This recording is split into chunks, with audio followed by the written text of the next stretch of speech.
I hate poison ivy. I recently had it. It's bad. I don't know if you can see it, but it's all just dried up blisters. It had me out of work for about a week. I hate it. So let's figure out exactly how it works.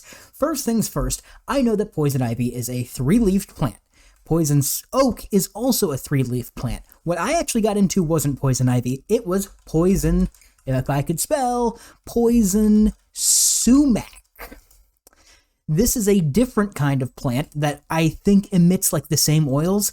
This was what I was dealing with, but it was my entire arm and a lot of my legs and my entire torso. It was really, really bad. So here's a picture that has all three of them. Poison ivy, I know what to look for. Poison oak, I know what to look for. I'm not gonna get those. But poison sumac, I was trying to clear out an area around a tree in my yard. It had vines of poison sumac on them. So I was pulling it, and as you can see by my hands, maybe, it's bad. I was looking at stuff like this, and like this. Probably not like that, more so this. This is definitely kind of what I was looking at. It's miserable. It had me where I was itchy, everything was blistered, my eyes were swollen. I'll try to get a picture up here. I don't know if it's going to happen, but nonetheless, I was in severe pain. And I want to figure out exactly how it works and how I didn't just get it in a couple spots on my arms or my hands. I got it on my entire body. How do poison plants give you a rash? Let's figure this out together. See, now this is actually unfortunately more or less what I was dealing with in a lot of parts of my body. It's miserable. Okay, John Hopkins, that's a credible source. Let's click on this link. I know it's an allergen and not everybody gets it. My wife didn't get it and she helped me move some stuff. Poison ivy, oak, and poison sumac are types of American plants. They each grow in different parts of the country, and the plants cause allergic contact dermatitis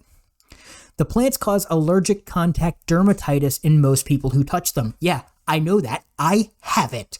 The rash is caused by a body's reaction to the oil in the plants called, I don't know how to say this, urushiol?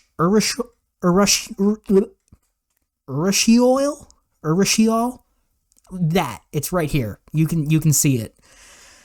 It's not fun.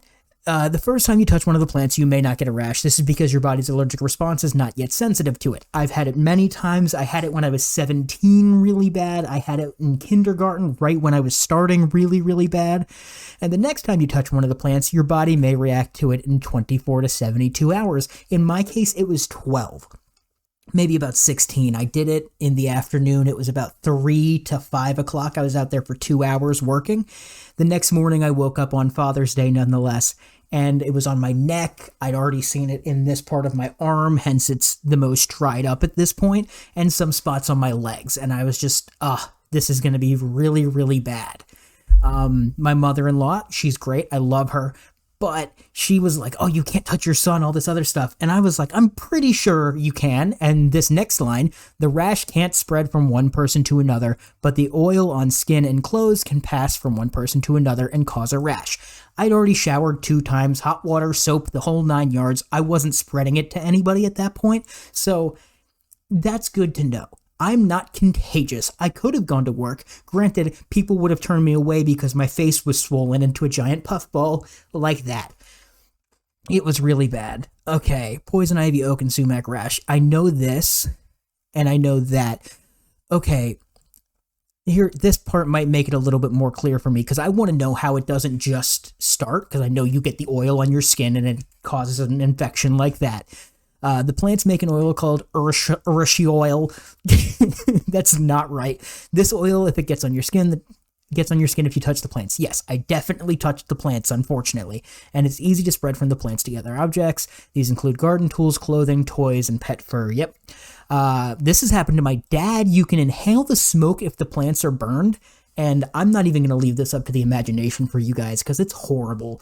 But if you burn it, you inhale the smoke, it gets into your bloodstream, and it tends to show up in the areas where you sweat the most, i.e. your armpits. Still had it there anyways. Your elbows, some parts of your wrists, the back of your knee, and of course, your lower back, butt crack, and groin. I had it there too. It's not fun. Okay. Yeah, I know it's not contagious. This is just getting repetitive. What's going on here? Okay, it says poison ivy, oak, and sumac rash is not contagious. Did I already read this? It can't be spread from person to person by touching blisters or the fluid from inside the blisters, but if the oil remains on the skin, clothes, or shoes. Yes, that's we all know that. I want to figure out how it spreads. Is it just the oil? Did I wipe the oil on my entire body?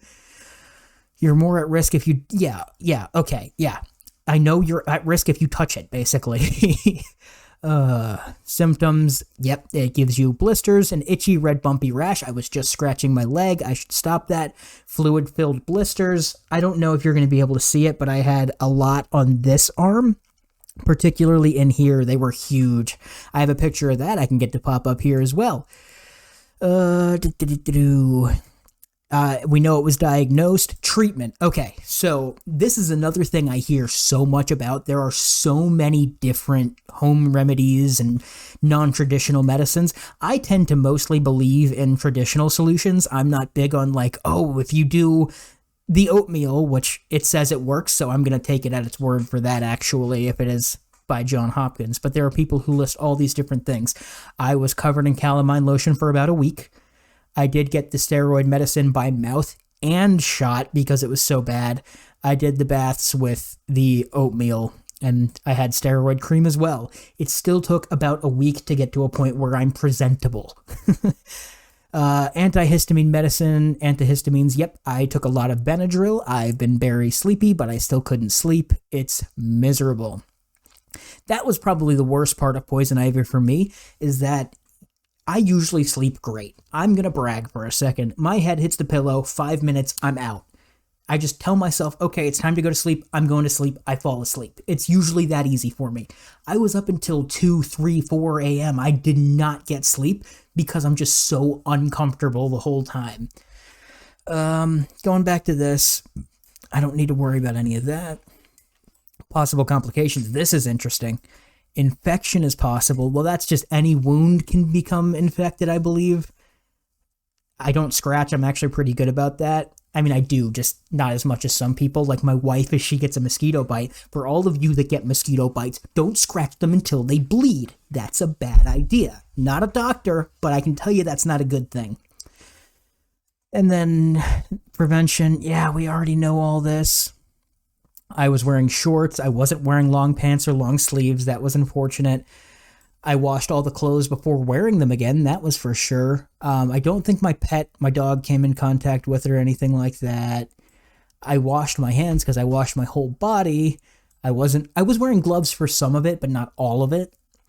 And I am very sensitive and somewhat frequently exposed. They have ivy block. I might actually need to look in that. That's awesome. That's awesome. I didn't even know that was a thing. Cool.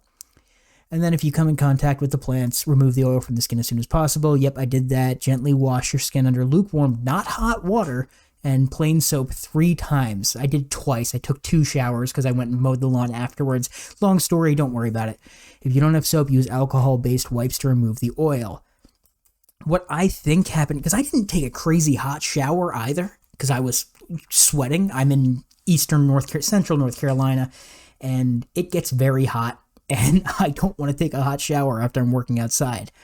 I know I don't scratch. I did wash the clothes. I made sure not wash the clothes. So I'm still confused. How did I get it everywhere? Because I washed my skin. I washed my body. I am a clean person. The rashes on my face, I had to do that. Yep. I get itchy, but I'm pretty good at... I never had a fever, thankfully. And the rash is finally going away. Okay. I just want to figure out how it got everywhere. Poison ivy, oak, and poison sumac are plants that... This is getting very repetitive, and there aren't even any ads on this website. What are you doing, Johns Hopkins? Make your website better. Key points. I guess they're doing it like this because people don't have attention spans to read whole articles. It's a shame. I have TikTok brain too when I don't even have TikTok. The rash can spread from person to person when The rash can't be spread from person to person. We'd already established that. Treatment is done to reduce itching. Yeah, still itchy, by the way, and just uncomfortable because it hurts. The blisters don't feel good. In some cases, you may need urgent treatment. Yeah, I did that. If you have a severe reaction, make sure that, yep, that's already there. Next steps. This is not what I need. Okay. Let's look this up a little differently. If I shower after coming into contact with poison ivy, will that prevent spreading? This is from an urgent care website. I don't know that. FDA is pretty trustworthy source, I would say.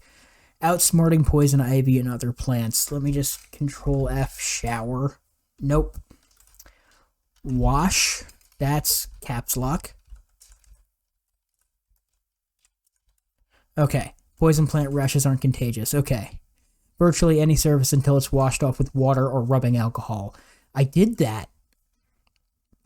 Wash your skin in soap and cool water as soon as possible because it is an oil and cold water generally doesn't help the spread.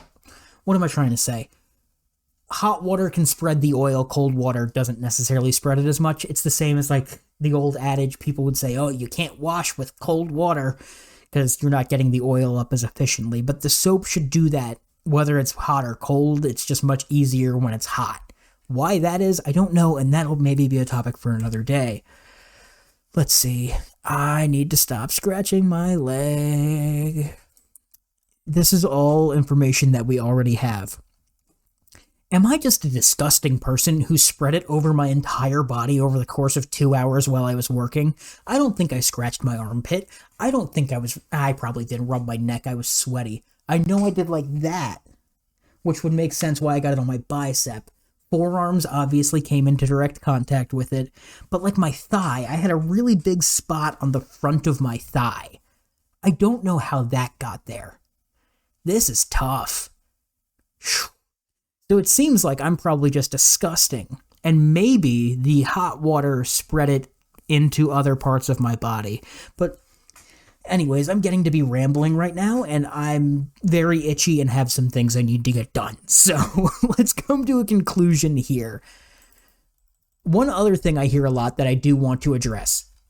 Does hot water, I will learn to type one day, spread poison ivy? Hot showers spread poison ivy. False. Cool showers soothe and itch longer since hot water rushes the blood. Yep, that's okay. That's a fact. University of Wisconsin Stevens Point says that it doesn't. But then, this is just some random website. What am I looking for? Where's a good one? Oh my gosh, here's a healthcare website. Cool water, while a steaming hot shower might bring short-term... Okay, this is what I always hear. Heat opens up the pores. Okay. Heat opens up the pores, creating an easier pathway for resin to enter the skin. Instead, bathe in cool or tepid water for longer lasting relief. Use cold compresses on the affected areas the rest of the day. Yes, cold compresses feel really good. I can confirm that. So I guess once it's already set in, you don't have to worry about temperature because the oil shouldn't be spreading. It's the same logic as spreading it from person to person. So a lot of people I hear are frankly full of shit. Because according to the medical website, I don't know what this one is, BJC Healthcare. They do healthcare. I'm going to trust them. I don't know who BJC is, but it coincides with a lot of the other things that I was saying. Don't spread the oil and be clean. If you're doing yard work outside and you think you came in contact with a poison plant, take a shower. Probably cold because you're going to get the oil off without opening up your pores and allowing it to get into your skin and other places. But I think I was just so sweaty and gross because I sweat really, really bad that I was just bringing it in everywhere that it would possibly enter. And that's not fun. So I guess the message is, don't get poison ivy, folks. This has been Let's Figure It Out. Thanks for watching.